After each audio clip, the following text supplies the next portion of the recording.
Je m'appelle Mickaël Serfati, j'ai 26 ans. Je suis combattant professionnel en karaté. J'ai été 10 fois champion de France, j'ai été 2 fois vice-champion d'Europe, j'ai été champion d'Europe des régions et champion du monde universitaire. Dans le monde du karaté, la France, c'est les meilleurs. Voilà, c'est-à-dire que pendant des années, déjà, il y a eu une grande génération de champions dans les années 70-80. Ça a un peu commencé avec eux, notamment la génération de mon père et mon oncle, qui ont gagné les championnats d'Europe, les championnats du monde. Et depuis, chaque génération, on a toujours des très bons champions. Et la France, en fait, c'est un pays très craint dans le milieu du karaté. C'est un peu comme, pour vous citer un exemple, c'est un peu les États-Unis du basketball, quoi. Quand on est français et les gens ils nous affrontent, ils se disent il faut que je donne tout sur ce combat. Et ça sert aussi, puisqu'après, par exemple, quand on vient dans d'autres pays, c'est plus facile aussi de s'exporter.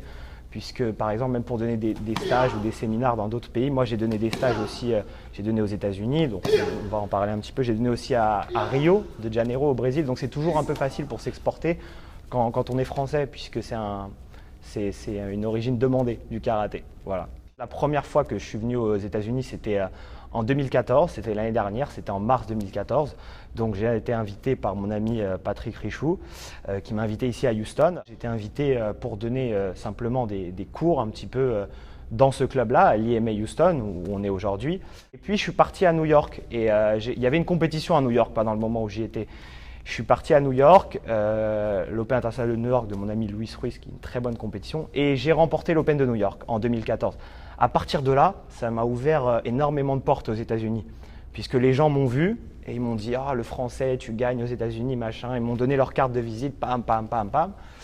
Et j'ai commencé un petit peu en 2014 déjà à donner des stages dans différentes villes. En fait, c'est un peu un effet boule de neige, c'est-à-dire qu'aux États-Unis, plus on fait des choses et plus les choses arrivent en fait. C'est un effet super. C'est un peu le rêve américain, quoi. On commence des choses et tout le monde petit à petit et puis ça se réalise. Houston, c'est un peu ma ville de cœur dans le sens où c'est la première ville, c'est un peu là où on m'a ouvert la porte des États-Unis. Donc j'ai un attachement là, le fait de revenir à Houston, ça me touche beaucoup parce que j'ai un attachement, les gens, c'est un peu comme ma famille ici. Et j'aime beaucoup cette ville, j'aime beaucoup le Texas, je me sens ici un peu à la maison parce que c'est vraiment par là où mon aventure américaine a commencé en fait.